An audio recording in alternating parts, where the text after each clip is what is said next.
السلام عليكم ورحمة الله وبركاته. الحمد لله رب العالمين والصلاة والسلام على رسول الكريم أما بعد. فقال الله تبارك وتعالى في القرآن المجيد: أعوذ بالله من الشيطان الرجيم وتعاونوا على البر والتقوى ولا تعاونوا على الإثم والعدوان. محترم ناظرین، آج میں سب سے پہلے اللہ سبحانہ و تعالیٰ کا شکر ادا کرنا چاہتا ہوں، کیونکہ حالات سے کون واقف نہیں ہے۔ ان حالات میں الحمدللہ اللہ نے ہمیں اچھی صحت دی ہے، آج ہمارے پاس کھانے کے لیے کھانا ہے، آج ہمارے پاس پہننے کے لیے کپڑے ہیں، اور آج ہمارے پاس رہنے کے لیے چھت ہے، تو اس سے بڑی نعمت کیا ہو سکتی ہے؟ میرے بھائیوں، ہمیں جو نعمتیں ملی ہیں ان کی قدر کرنا اور ان نعمتوں پر اللہ سبحانہ و تعالیٰ کا شکر بجا لانا بے حد ضروری ہے۔ میرے بھائیوں، شاید کل تک کسی کے پاس یہ نعمتیں موجود تھی، آج نہیں ہیں۔ ہمارے پاس جو نعمتیں ہیں ان کی قدر کریں۔ اللہ کے رسول صلی اللہ علیہ وسلم بہت ہی سنہرا اصول اس حدیث میں فرماتے ہیں، بہت معروف حدیث ہے۔ آپ صلی اللہ علیہ وسلم فرماتے ہیں: اغتنم خمسا قبل خمس، 5 چیزوں سے پہلے غنیمت جانو۔ پہلی، تمہاری جوانی کو تمہارے بڑھاپے سے پہلے غنیمت جانو، تمہاری مالداری کو تمہاری فقیری سے پہلے غنیمت جانو، تمہاری صحت یابی کو تمہاری بیماری سے پہلے غنیمت جانو، تمہارے فارغ اوقات کو تمہاری مشغولیات سے پہلے غنیمت جانو، اور تمہاری زندگی کو، تمہاری حیات کو تمہاری موت سے پہلے غنیمت جانو۔ میرے بھائیوں، آج ہمارے پاس یہ نعمتیں ہیں، شاید کل نہیں ہوگی، یا پھر کل تک شاید کسی کے پاس یہ نعمتیں تھیں لیکن آج نہیں ہیں۔ کل شاید کسی کے پاس صحت تھی، آج نہیں ہے۔ کل کسی کے پاس شاید وقت تھا، آج نہیں ہے۔ کل کسی کے پاس زندگی تھی، آج نہیں ہے۔ میرے بھائیوں، لیکن ہمارے پاس یہ نعمتیں موجود ہیں، تو ہمیں اللہ سبحانہ و تعالیٰ کا خوب اس پر شکر ادا کرنا چاہیے اور ان نعمتوں کی قدر کرنی چاہیے۔ اور اللہ سبحانہ و تعالیٰ کا شکر ہم کیسے ادا کریں گے؟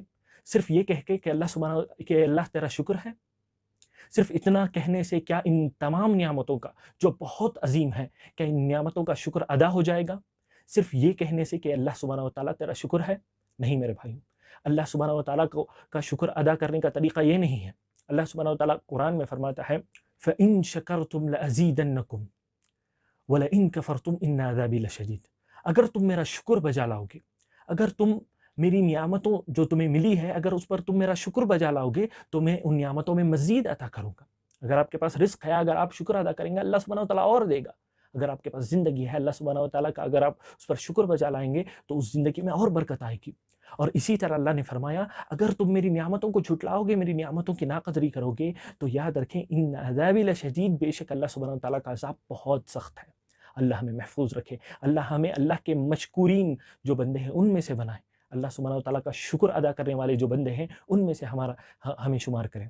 میرے بھائیوں، اللہ سبحانہ و تعالیٰ کا شکر ایسے ادا نہیں ہوتا کہ ہم صرف یہ کہہ دیں کہ اللہ تیرا شکر ہے، بلکہ اللہ سبحانہ و تعالیٰ کا شکر اللہ کی اطاعت کے ذریعے کیا جاتا ہے، اللہ سے قریب ہونے کے ذریعے کیا جاتا ہے، اللہ سبحانہ و تعالیٰ کی فرما برداری کرنے سے کیا جاتا ہے، اللہ سبحانہ و تعالیٰ کی نافرمانیوں سے بچنے سے اللہ سبحانہ و تعالیٰ کا شکر ادا کیا جاتا ہے۔ ایک حدیث سے آپ کو یہ بات بہت اچھی طرح سمجھ میں آ جائے گی۔ بخاری کی روایت ہے، رسول اللہ صلی اللہ علیہ وسلم سے پوچھا جاتا ہے کہ اے اللہ کے رسول، آپ کے تمام اگلے اور پچھلے تمام گناہ معاف ہیں، تب بھی آپ عبادتوں میں اتنی شدت اختیار کر رہے ہیں کہ آپ کے پیروں میں سوجن آ جا رہی ہے۔ تو آپ صلی اللہ علیہ وسلم جو جملہ فرماتے ہیں اس پر غور کرنے کی ضرورت ہے۔ آپ فرماتے ہیں: افلا اکون عبدا شکورا، کیا میں اللہ کا مشکور بندہ نہ بن جاؤں؟ میرے بھائیوں، سوچئے، اللہ کے رسول ہیں وہ، اور وہ یہ کہہ رہے ہیں کہ مجھ پر جو اللہ نے نعمتیں دی ہیں، کیا میں اس کا شکر بجا لانے کے لیے اللہ کی اطاعت کر کے اللہ سبحانہ و تعالیٰ کا مشکور بندہ نہ بن جاؤں؟ تو اسی طرح اللہ کے رسول صلی اللہ علیہ وسلم کی پیروی کرتے ہوئے، اللہ کے رسول صلی اللہ علیہ وسلم کے امتی ہونے کے ناطے ہمیں بھی اللہ سبحانہ و تعالیٰ کا شکر کیسے ادا کرنا چاہیے؟ صرف زبان سے نہیں بلکہ عملی طور پر اللہ سبحانہ و تعالیٰ کی اطاعت کر کر، اور اللہ سبحانہ و تعالیٰ سے قریب ہو کر اللہ سبحانہ و تعالیٰ کا شکر بجا لانا چاہیے۔ اور جہاں اللہ سبحانہ و تعالیٰ کا شکر ادا کرنے کے مختلف ذرائع ہیں، جہاں اللہ سبحانہ و تعالیٰ کے شکر بجا لانے کے مختلف طریقے ہیں، وہیں ایک طریقہ یہ بھی ہے کہ ہم اللہ سبحانہ و تعالیٰ کے جو بندے آج مصیبت میں ہیں، اللہ سبحانہ و تعالیٰ کے جو بندے آج پریشان حال ہیں، ان کا ساتھ دیں، ان کو تعاون کریں، ان کے ساتھ کھڑے ہوں۔ میرے بھائیوں، جب سے یہ کووڈ اور یہ معاملہ شروع ہوا ہے، تبھی سے بہت سے لوگ آگے آ رہے ہیں الحمدللہ، لیکن اکثر لوگ صرف کووڈ سے متعلق خبریں پڑھتے ہیں اور اس سے متعلق جو بھی اپڈیٹ آتا ہے اس سے متعلق پڑھتے ہیں اور زیادہ سے زیادہ اسے آگے فارورڈ کر دیتے ہیں۔ میرے بھائیوں، صرف کووڈ سے متعلق خبریں پڑھنے سے یا پھر جو اپڈیٹ آ رہے ہیں ان سے متعلق دیکھنے سے کیا جو لوگ پریشان حال ہیں، کیا جو لوگ بیمار ہیں ان کی پریشانیاں، ان کی بیماری دور ہو سکتی ہیں؟ ہرگز نہیں۔ ہم صرف پرابلمز پر نظر رکھ رہے ہیں۔ جب ہماری نظر پرابلمز پر سے ہٹ کر سلیوشنز کی طرف آئے گی، جب ہم یہ دیکھیں گے کہ ہاں یہ کیسز بڑھ رہے ہیں، ہاں لوگ جو ہے بیمار ہو رہے ہیں، لیکن ان کا سلیوشن کیا ہے؟ بحیثیت ایک مسلمان، میں بحیثیت ایک سوسائٹی کا ایک حصہ، میں کیا کر سکتا ہوں؟ جب ہم یہ سوچیں گے تو انشاءاللہ ہم کافی لوگوں کی مدد کر سکیں گے اور انشاءاللہ اس سچویشن سے ہم جلد از جلد باہر نکل سکتے ہیں۔ میرے بھائیوں، میں یہاں اپنے گھر میں، اپنے علاقے میں، اپنے ایریا میں بیٹھ کر آپ کو یہ نہیں بتا سکتا کہ آپ اپنے علاقے میں، آپ اپنے گھر میں، آپ اپنے پڑوسیوں کے لیے کیا کر سکتے ہیں۔ یہ آپ کو سوچنا ہوگا۔ بس آپ اپنے دل میں یہ نیت لے کر آئیں کہ میں انشاءاللہ جو لوگ بھی پریشان ہیں ان کے لیے کچھ ضرور کروں گا۔ بس یہ نیت لے کر آئیں، اللہ سے خوب دعا کریں، اللہ سے توفیق مانگیں، پھر دیکھیے آپ کے سامنے کتنے راستے کھل جاتے ہیں مدد کرنے کے لیے۔ میرے بھائیوں، ایک حدیث میں آپ کو یہاں ذکر کرنا چاہتا ہوں جس سے آپ لوگوں کو صاف طور پر پتہ چل جائے گا کہ صحابہ کے اندر مدد کرنے کا کیسا جذبہ تھا اور وہ ان کے پاس استطاعت نہ ہونے کے باوجود وہ مدد کرنے کے لیے کیسے ذرائع تلاش کرتے تھے۔ صحیح مسلم کی روایت ہے کہ ایک شخص آپ صلی اللہ علیہ وسلم کے پاس آتا ہے اور کہتا ہے کہ اللہ کے رسول میرے لیے سواری کا انتظام کر دیجئے۔ تو آپ صلی اللہ علیہ وسلم کے پاس اس وقت کچھ نہیں ہوتا، تو آپ صلی اللہ علیہ وسلم کچھ مدد نہیں کر پاتے اس کی۔ لیکن اسی مجلس میں ایک صحابی ہوتے ہیں، وہ اٹھ کر کھڑے ہوتے ہیں اور کہتے ہیں اے اللہ کے رسول، میرے پاس بھی کچھ نہیں ہے ان کی مدد کرنے کے لیے، لیکن ہاں میں ایک شخص کو ضرور جانتا ہوں جو ان کی مدد کر سکتے ہیں، کیا میں اس شخص کو اس شخص کے پاس لے کر جاؤں؟ تو آپ صلی اللہ علیہ وسلم فرماتے ہیں من دل علی خیر فلہ مثل اجر فاعلہ، جو کوئی شخص کسی بھلائی کی طرف اشارہ بھی کر دے تو اس بھلائی کو کرنے والے کی طرح اس رہنمائی کرنے والے کو بھی اجر ملے گا۔ میرے بھائیوں، یہاں غور کرنے کی بات یہ ہے کہ اس صحابی کے پاس استطاعت نہیں تھی مدد کرنے کی، لیکن انہوں نے اس شخص کی مدد کیسے کی؟ رہنمائی کر کر۔ ہاں بھائی، آپ اس کے پاس جائیے، آپ کی مدد وہ کر دے گا۔ تو آج ہم اگر ہمارے پاس اتنی استطاعت نہیں ہے کہ ہم کسی کی مدد کر سکیں، تو کم از کم ہم رہنمائی تو کر سکتے ہیں کہ آپ فلاں کے پاس جائے، وہ آپ کی مدد کر دیں گے۔ اتنا تو کام کر سکتے ہیں۔ اور اس پر بشارت ہمیں کیا سنا رہے ہیں آپ صلی اللہ علیہ وسلم کہ اگر آپ صرف رہنمائی بھی کر دیں گے تو جو نیک کام کرے گا اس کا بھی اجر آپ کو ملے گا۔ میرے بھائیوں، اسلام یہ ہے، ہمیں تعاون کرنے پر، ابھارنے پر اتنا زیادہ اللہ کے رسول اور اللہ سبحانہ و تعالیٰ نے ابھارا ہے۔ تو ساتھیوں، ہمیں سوچنا چاہیے کہ اگر کوئی شخص پریشان حال ہے تو ہم کس طرح اس کی مدد کر سکتے ہیں۔ اگر آپ سوشل میڈیا پر ایکٹیو ہیں تو وہ تمام انفارمیشن کلیکٹ کر کے رکھیں کہ کہیں اگر بیڈ خالی ہے، کہیں اگر جو ہے آکسیجن فری مل رہا ہے، کہیں اگر آپ کو دوائیاں فری مل رہی ہیں، تو وہ تمام انفارمیشن کلیکٹ کر کے رکھیں، اپنے اسٹیٹس پر ڈالیں، یا پھر اگر کسی کو ضرورت پڑے تو فارورڈ کریں۔ کم از کم آپ کسی کی رہنمائی کر دینے سے بھی آپ کو انشاءاللہ اس کا پورا اجر مل جائے گا۔ میں آپ کو ایک اور حدیث سنانا چاہتا ہوں جس میں اللہ کے رسول صلی اللہ علیہ وسلم نے لوگوں کو تعاون کرنے سے متعلق، لوگوں کی مدد کرنے سے متعلق 3 باتیں فرمائیں۔ اس حدیث میں اصل میں آپ صلی اللہ علیہ وسلم نے 6-7 باتیں بتائی، لیکن یہاں میں صرف آپ لوگوں کے سامنے 3 باتیں ذکر کروں گا۔ پہلی بات جو آپ صلی اللہ علیہ وسلم نے فرمائی، من نفس عن مسلم کربۃ من کرب الدنیا نفس اللہ کربۃ من کرب یوم القیامہ، یعنی آپ صلی اللہ علیہ وسلم نے فرمایا جو شخص بھی کسی مسلمان بھائی کی دنیاوی مصیبت کو دور کرے گا تو اللہ سبحانہ و تعالیٰ قیامت کے دن اس کی قیامت کی پریشانیوں میں سے کوئی ایک پریشانی کو دور کر دے گا۔ میرے بھائیوں، یہاں غور کرنے کی بات یہ ہے کہ اللہ سبحانہ و تعالیٰ کسی مسلمان کی بس دنیاوی طور پر مدد کرنے سے ہماری اخروی پریشانی کو دور کر رہا ہے، اور آپ دنیاوی اور اخروی یعنی قیامت کی جو پریشانیاں ہیں اس کا موازنہ ہی نہیں کر سکتے، کیونکہ دنیاوی پریشانیاں بہت ہلکی ہوتی ہیں، دنیاوی پریشانیاں بہت معمولی ہوتی ہیں، لیکن اخروی پریشانی، لیکن قیامت کے دن کی پریشانی، یا اللہ ہمیں محفوظ رکھے۔ جہاں انبیاء، صالحین، صدیقین پریشان ہوتے ہیں، وہاں ہمارے اور آپ کے جیسے لوگوں کا کیا حال؟ میرے بھائیوں، وہ ایسا عالم ہوتا ہے جہاں انبیاء نفسی کہہ رہے ہوتے ہیں، تو ہمارا کیا حال ہوگا اگر وہاں ہماری کوئی پریشانی دور کر دیں؟ تو میرے بھائیوں، کتنی بڑی خوش نصیبی کی بات ہوگی۔ تو میرے بھائیوں، اس لیے خوب آگے بڑھیں، اس میں صرف آپ کا جو ہے دنیاوی نہیں بلکہ اخروی فائدہ بھی ہوگا۔ پھر آپ صلی اللہ علیہ وسلم نے دوسری بات فرمائی، من یسر علی معسر، یسر اللہ علیہ فی الدنیا والآخرہ، جو کوئی شخص کسی دوسرے شخص کی مصیبت میں آسانی کرے گا، اللہ سبحانہ و تعالیٰ اس کی دنیاوی مصیبتوں میں اور اخروی مصیبتوں میں آسانی کرے گا۔ یہاں بشارت دونوں کی دی جا رہی ہے کہ اللہ سبحانہ و تعالیٰ آپ کی دنیاوی پریشانی اور اخروی دونوں پریشانیاں دور کر دے گا۔ میرے بھائیوں، اگر آپ فی الوقت بھی اگر کسی مسئلے میں الجھے ہوئے ہیں، اگر آپ پریشان ہیں، تو اس حدیث پر عمل کرتے ہوئے کسی کی مدد کر دیں۔ اللہ آپ کی مدد کر دے گا، اللہ آپ کی پریشانیوں میں آسانی کر دے گا۔ آپ کسی کے لیے آسانی کر دیں، اس حدیث پر مکمل یقین کرتے ہوئے، اللہ سبحانہ و تعالیٰ کے وعدے پر یقین کرتے ہوئے آپ کسی کی مدد کر دیں، اللہ آپ کی پریشانی کو دور کر دے گا۔ میرے بھائیوں، یہ انسانی وعدے نہیں ہیں، یہ اللہ کا وعدہ ہے۔ اور آگے آپ صلی اللہ علیہ وسلم نے جو تیسری بات فرمائیں، واللہ فی عون العبد ما کان العبد فی عون اخیہ، جو شخص کسی اپنے بھائی کی مدد میں لگا رہے گا تو اللہ سبحانہ و تعالیٰ اس کی مدد میں لگا رہے گا۔ اللہ اکبر۔ میرے بھائیوں، آپ سوچیں، یہ کوئی عام انسان آ کر ہماری مدد نہیں کر رہا ہے۔ اگر ہم کوئی کسی پریشانی میں ہیں اور کوئی ایک انسان آ کر ہماری مدد کر دے تو ہم کتنا زیادہ خوش ہو جاتے ہیں۔ وہی سوچیں، ایک طرف اللہ سبحانہ و تعالیٰ جس نے ساری اس کائنات کو بنایا، ہمیں بنایا، زمین و آسمان کو بنایا، وہ اگر ہماری مدد میں لگ جائے تو دنیا کی کوئی پریشانی بھی ہمیں پریشانی نہیں لگے گی، دنیا کی کوئی مصیبت ہمارے لیے بڑی محسوس نہیں ہوگی، کیونکہ اللہ سبحانہ و تعالیٰ ہماری مدد کر رہا ہے۔ مکمل ان احادیث کو سمجھتے ہوئے، ان پر یقین رکھتے ہوئے، ہم اگر انشاءاللہ جو بھی پریشان حال لوگ ہیں ان کی مدد کریں گے تو بإذن اللہ ہمیں بھی ہماری پریشانیوں میں بہت آسانی ہو جائے گی انشاءاللہ۔ میرے بھائیوں، اللہ کے رسول صلی اللہ علیہ وسلم نے مومنین کی مثال ایک جسم کے جیسے قرار دیا ہے۔ ہم سب جانتے ہیں اس حدیث کو۔ اگر جسم کے کسی عضو کو تکلیف ہوتی ہے تو سارا جسم جیسے اس کی تکلیف کو محسوس کرتا ہے، اسی طرح اگر کسی مومن بھائی کو تکلیف ہوتی ہے تو تمام مومنین کو اس کی تکلیف محسوس ہوتی ہے۔ میرے بھائیوں، اس حدیث کو، اس مثال کو سامنے رکھ کر سوچیں کہ اگر آپ کو کہیں پر کوئی ہاتھ کٹ جائے، کہیں ہاتھ میں زخم آ جائے آپ کو، تو آپ کیا صرف دیکھ کر افسوس کریں گے یا پھر جا کر اس کے لیے کچھ بینڈیڈ یا مرہم پٹی کریں گے؟ آپ فوراً جائیں گے، دیکھیں گے کہ کیسے اس زخم کو شفا مل سکتی ہے، کیسے اس زخم کو یا خون کو روکا جا سکتا ہے، فوراً بینڈیڈ لگیں گے۔ اگر بڑا مسئلہ ہے تو آپ ڈاکٹر کے پاس جائیں گے۔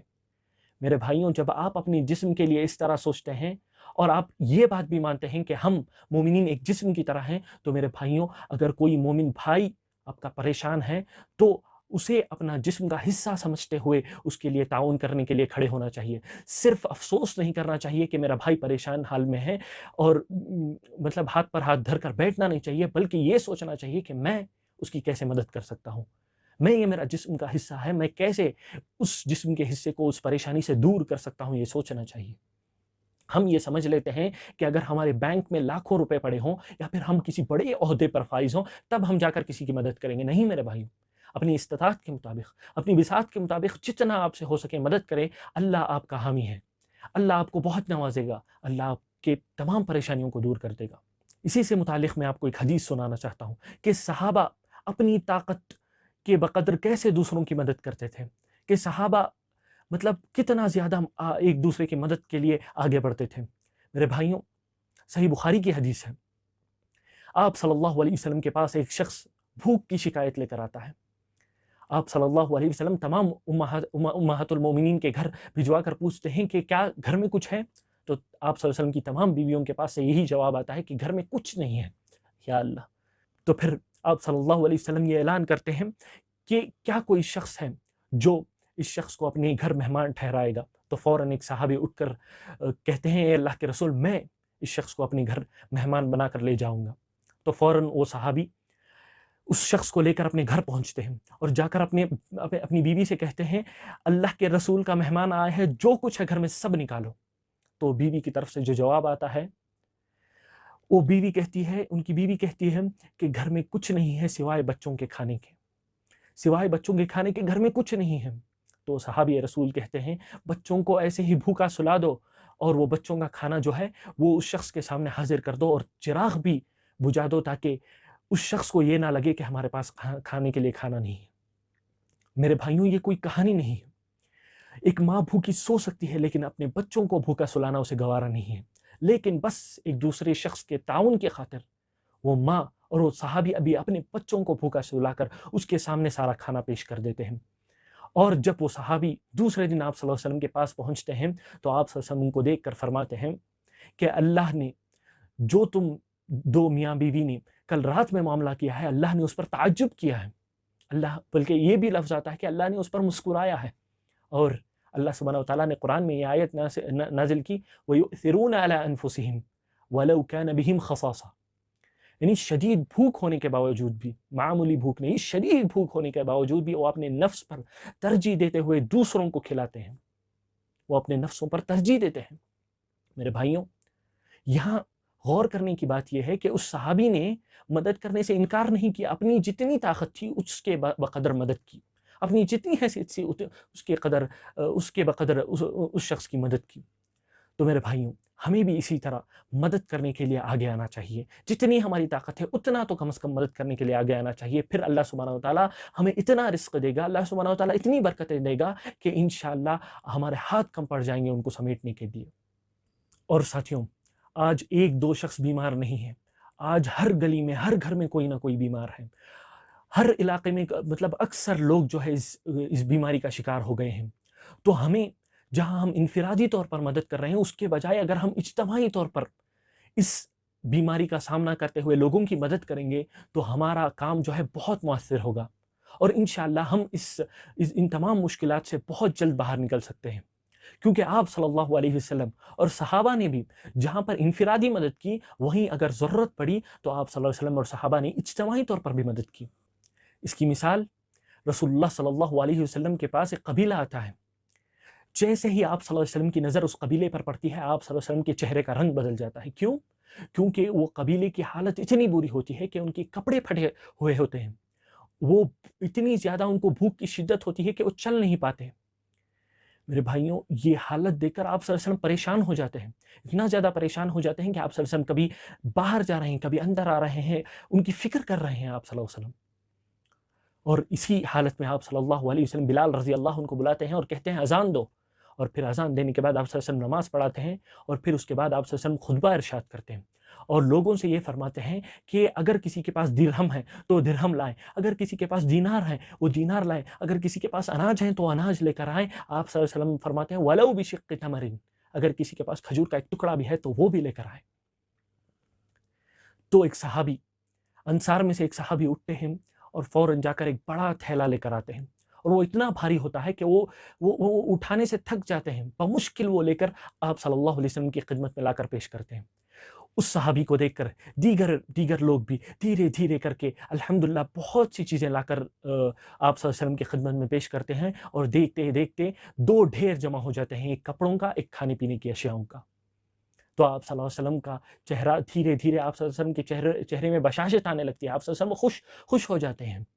پھر آپ صلی اللہ علیہ وسلم فرماتے ہیں من سن فی الاسلام سنتا حسنۃ، اگر کوئی شخص اسلام میں کوئی اچھا کام شروع کرے تو اس کو اس کا اچھا کام شروع کرنے پر اجر ملے گا، اور اس کے ساتھ ساتھ جو کوئی بھی اس کام کو دیکھ کر وہ کام کریں گے اس کا بھی اجر، ان لوگوں کا بھی اجر اس کو ملے گا، اور ساتھ ہی ساتھ ان لوگوں کے اجر میں کوئی کمی بھی نہیں کی جائے گی۔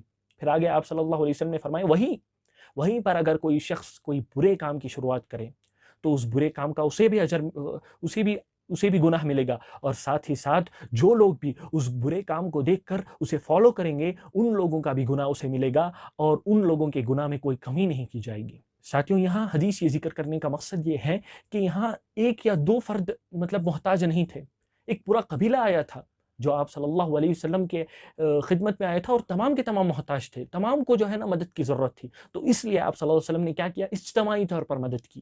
تو اسی طرح، بالکل اسی طرح ہمیں بھی آج جو ہے اجتماعی طور پر ایک دوسرے کا ساتھ دیتے ہوئے لوگوں کی مدد کرنے کی ضرورت ہے۔ آج ایک دو بیمار نہیں ہیں، بہت سارے لوگ بیمار ہیں، ان تمام لوگوں کو مدد کرنے کے لیے اگر ہم ایک دوسرے کا ساتھ دیتے ہوئے مدد کریں گے تو ہمارا کام جو ہے بہت فائدہ مند ہوگا۔ تو اسی لیے یہی سوچ کو لے کر ہم نے یہ سوچا کہ ہم اس پروگرام کے ذریعے جہاں ہماری آپسی اصلاح کر رہے ہیں، وہیں پر ان لوگوں کی مدد بھی کریں جن کو آج مدد کی ضرورت ہے، جن کو آج ہمارے تعاون کی ضرورت ہے۔ اگر ہم جا کر مدد نہیں کر سکتے، ہم اگر فیلڈ میں اتر کر ان لوگوں کا ساتھ نہیں دے سکتے، کم از کم ہم ان کا جو تعاون کر سکتے ہیں جو فیلڈ میں اتر کر کام کر رہے ہیں، ان کی تو مدد کر سکتے ہیں جو ان لوگوں کے پاس جا کر ان لوگوں کی مدد کر رہے ہیں، ان بیماروں کی بیمار پرسی کر رہے ہیں۔ تو اسی لیے ہم نے سوچا کہ دارالہدیٰ جو ہندوستان کا مشہور و معروف دینی و رفائی سینٹر ہے، جو جب بھی کبھی ہندوستان میں کوئی کرائسس آتے ہیں، الحمدللہ دارالہدیٰ بہت اس کے لیے کوششیں کرتا ہے، امداد پہنچانے کے لیے کافی محنتیں کرتا ہے، اور کووڈ کرائسس میں بھی الحمدللہ دارالہدیٰ کی شروع دن سے محنتیں اور کوششیں جاری ہیں۔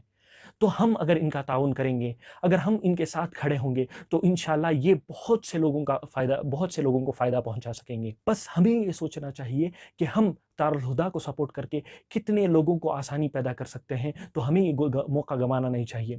ہم ہمارے مسلمان بھائیوں کا تعاون کا جو آج ہمیں یہ موقع ملا ہے، ہمیں اس کو گنوانا نہیں چاہیے۔ آپ کا چھوٹا سا تعاون بھی بہت معنی رکھتا ہے، تو اس میں خوب بڑھ چڑھ کر حصہ لیں، اللہ کی خاطر، آپ کی خاطر، اپنی جنت کی خاطر اس میں خوب تعاون کریں۔ پتہ نہیں آپ کا ایک چھوٹا سا تعاون کتنے لوگوں کو فائدہ پہنچائے گا، کتنے لوگوں کی جان بچائے گا، جبکہ اللہ سبحانہ و تعالیٰ نے فرمایا فَمَنْ أَحْيَاهَا فَكَأَنَّمَا أَحْيَا النَّاسَ جَمِيعًا۔ اگر کسی ایک شخص کی بھی اگر ہم جان بچا لیں تو ساری انسانیت کے جان بچانے کے برابر ہے۔ تو آپ کا تعاون کسی مریض کو شفا یابی سے ہمکنار کر کر اس کے اہل و عیال جانے کے قابل بنائے گا، تو یہ آپ کا یہ چھوٹا سا تعاون کئی بچوں کو یتیم ہونے سے بچا سکتا ہے باذن اللہ۔ تو آپ کے تعاون کو ہرگز بھی چھوٹا نہ سمجھے اور اس کار خیر میں بڑھ چڑھ کر حصہ لینے کی کوشش کریں، اور دوسروں کو بھی اس کار خیر میں بڑھ چڑھ کر حصہ لینے پر ابھاریں۔ آخر میں اللہ سبحانہ و تعالیٰ سے یہی دعا کرنا چاہتا ہوں کہ اللہ سبحانہ و تعالیٰ ہم نے یہ جو چھوٹی سی کوشش کی ہے، اس میں سب سے پہلے ہمارے اندر اخلاص عطا فرمائے، اور اس کے ساتھ ہی ساتھ اس سے لوگوں کا خوب فائدہ ہو، اور دنیا میں جہاں کہیں بھی کوئی بھی انسان اگر پریشان ہے، بیمار ہے، تو اللہ سبحانہ و تعالیٰ اس کی پریشانی کو، اس کی بیماری کو دور کر دیں۔ آمین۔ وآخر دعوانا الحمد